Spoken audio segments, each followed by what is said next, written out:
In this video, I'm going to discuss about every dollar has a productivity score. Money is often viewed as a tool for purchasing goods and services, but the world's most successful investors and entrepreneurs see it through a fundamentally different lens. Rather than asking, how much does this cost? They ask, what value will this dollar continue to create after I spend it? This simple shift in perspective separates consumers from wealth builders. Every dollar carries the potential to produce future value, whether through financial returns, knowledge, health, relationships, or personal growth. In other words, every dollar has a productivity score. The higher the productivity score of our spending decisions, the greater our long-term wealth, freedom, and opportunities become. This idea is supported not only by the habits of legendary investors such as Warren Buffett, Charlie Munger, and Benjamin Graham, but also by decades of research in psychology and behavioral economics. Modern financial success is rarely determined by income alone. Instead, it depends largely on how effectively individuals allocate their financial resources to generate lasting value rather than temporary satisfaction. Behavioral economists have long studied why many people struggle to make productive financial decisions. One of the most influential concepts is present bias, also known as temporal discounting. Nobel Prize-winning psychologist Daniel Kahneman, along with his collaborator Amos Tversky, demonstrated that human beings naturally place greater value on immediate rewards than on larger rewards received in the future. This psychological tendency explains why many people willingly spend hundreds or even thousands of dollars on short-term pleasures while hesitating to invest the same amount in education, retirement savings, or business opportunities that could multiply in value over time. From an evolutionary perspective, this behavior once served an important purpose. Early humans lived in environments where immediate survival depended on obtaining food and shelter rather than planning decades ahead. Although modern society has changed dramatically, the human brain still responds strongly to instant gratification. Successful investors recognize this natural bias and deliberately create habits that encourage long-term thinking rather than emotional decision-making. Perhaps no individual illustrates this principle more effectively than Warren Buffett. Widely regarded as one of the greatest investors in history, Buffett accumulated a fortune worth well over $100 billion through disciplined investing and rational decision-making. Despite his extraordinary wealth, Buffett has continued living in the Omaha, Nebraska home he purchased in 1958. This fact has been documented repeatedly through Berkshire Hathaway shareholder meetings and numerous interviews. Contrary to popular belief, Buffett's modest lifestyle is not driven by deprivation, but by efficiency. He understands that unnecessary luxury purchases often provide only temporary satisfaction, while productive investments continue generating value for decades. Buffett frequently emphasizes that the greatest investment anyone can make is an investment in themselves. Throughout his speeches and annual shareholder letters, he has argued that improving communication skills, expanding knowledge, and developing professional expertise generate returns that economic downturns cannot permanently erase. A person who spends several $100s on specialized training that increases lifetime earning potential has assigned that money an exceptionally high productivity score. The financial return from such an investment may continue for decades. Benjamin Graham, often referred to as the father of value investing and Buffett's mentor, introduced another critical lesson about productive money. In his classic book, The Intelligent Investor, Graham argued that investment decisions should be based on objective analysis rather than emotional reactions. During the stock market crash of 1929, millions of investors panicked and sold valuable assets at enormous losses because fear dominated rational thinking.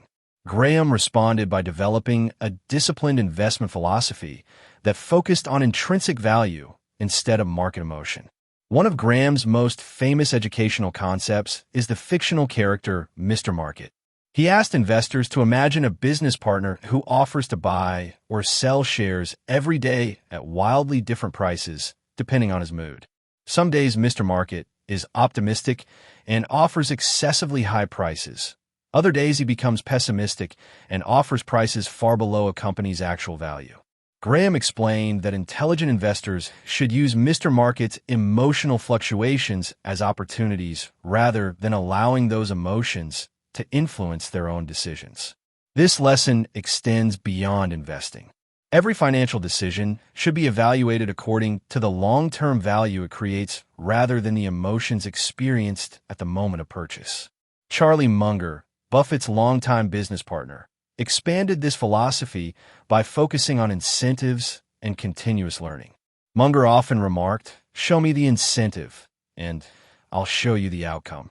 Although slight variations of this quotation appear in different speeches and interviews, the central principle remains consistent. Human behavior is largely shaped by incentives, and every financial decision creates incentives that influence future behavior. When individuals spend money on books, educational programs, professional tools, or healthy living, they create incentives for continuous improvement. Conversely, spending primarily on status symbols or unnecessary luxury often encourages a cycle of consumption without creating lasting value. Munger himself became famous for reading extensively throughout his life. Biographies, interviews, and Berkshire Hathaway shareholder meetings consistently describe his habit of spending several hours each day studying history, psychology, economics, science, and business. His remarkable breadth of knowledge enabled him to recognize opportunities that others overlooked. The money he spent on acquiring knowledge produced extraordinary returns throughout his lifetime. The concept of a productivity score extends far beyond financial investments. Health, for example, represents one of the highest return investments an individual can make. Consider two young professionals who each allocate $60 per month differently. One spends the money on fast food, alcohol, and entertainment, while the other purchases nutritious food and maintains a gym membership. Initially, both individuals spend the same amount. However, after 10 years, the second individual is likely to experience better physical health, greater energy, higher concentration, lower medical expenses, and improved professional performance. Numerous studies in health psychology demonstrate that regular physical exercise enhances executive functioning, memory, emotional regulation, and stress resilience. These cognitive benefits directly contribute to higher productivity and greater earning potential over a lifetime. Although the monthly expenditure is identical, its productivity score differs dramatically. Education provides another compelling example. Imagine two recent university graduates who each receive a $1,000 bonus. The first purchases designer clothing and expensive accessories, while the second invests the money in professional certifications, industry conferences, and advanced technical training.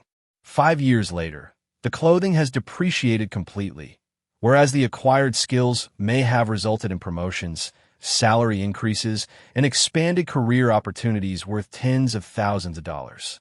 The difference lies not in the amount spent, but in the productivity of the investment. Relationships also possess significant productive value. Entrepreneur and investor Naval Ravikant frequently discusses the importance of surrounding oneself with intelligent, ethical, and ambitious individuals. Although many of Ravikant's observations originate from interviews and podcasts rather than academic research, organizational psychology strongly supports the conclusion that professional networks substantially influence career advancement and entrepreneurial success. Consider someone who spends $500 attending a professional conference. During that event, they establish relationships that later lead to a successful business partnership or career opportunity. That single expenditure may ultimately generate returns far exceeding its original cost. In such cases, the productivity score of the investment becomes exceptionally high.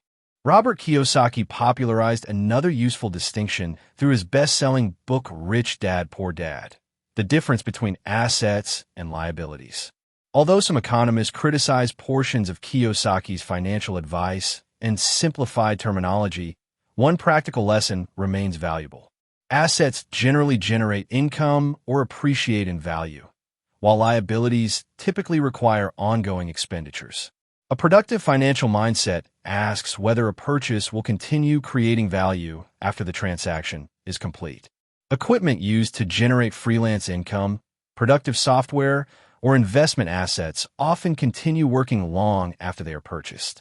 By contrast, expensive luxury items acquired solely to impress others frequently lose value while requiring additional maintenance costs. Importantly, assigning productivity scores to money does not imply that people should never spend on enjoyment. Wealthy individuals often spend generously on travel, hobbies, philanthropy, and memorable experiences. Bill Gates has devoted billions of dollars to improving global health through the Bill and Melinda Gates Foundation. Mackenzie Scott has donated substantial portions of her wealth to educational institutions and nonprofit organizations. These expenditures may not produce direct financial returns, yet they generate tremendous social value. Productivity, therefore, should not be measured solely in monetary terms. Some dollars produce financial returns. Others improve health, strengthen relationships, increase knowledge, create unforgettable memories, or contribute to society.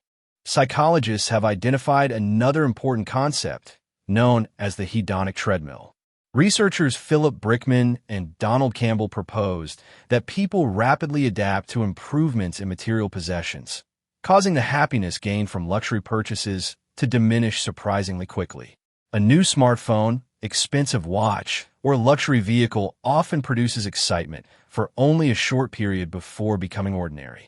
Experiences, meaningful relationships, education, and purposeful achievements generally provide more enduring satisfaction because they continue influencing personal identity and psychological well-being long after the money has been spent. One of the most powerful demonstrations of productive money is compound interest. Although Albert Einstein is frequently credited with calling compound interest the eighth wonder of the world, historians have found no reliable evidence that he actually made this statement. Nevertheless, the mathematical principle itself is undeniable. Suppose two individuals each receive $10,000 at age 25. One spends the money on luxury purchases that quickly lose value. The other invests the money in a diversified portfolio, earning an average annual return of 8% while reinvesting all gains. Without contributing another dollar, that investment could grow to well over $100,000 after several decades. The original money continues working every day, generating additional wealth through the power of compounding. Ultimately, the central lesson shared by many of history's greatest investors is remarkably simple. Money should not merely disappear after it is earned. It should continue creating value. Before making any financial decision, individuals should ask themselves several important questions.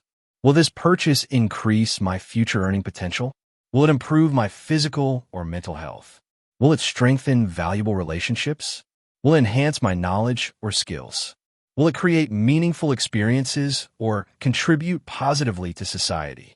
If the answer to one or more of these questions is yes, then the productivity score of that dollar is likely to be high. In conclusion, financial freedom is determined less by how much money a person earns than by how effectively each dollar is employed.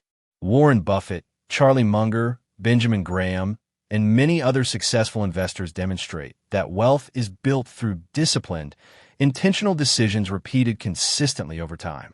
Every dollar represents an opportunity to create future value. When individuals begin viewing money as an employee rather than simply as currency, they transform spending into investing, consumption into creation, and income into lasting freedom. The most successful people do not merely earn more money. They ensure that every dollar they control continues working long after it leaves their hands. Thank you for watching. In the next video, I will cover budgeting for people with irregular income. If this video helped you understand budgeting better, subscribe to Budget and Build for more beginner-friendly finance tutorials.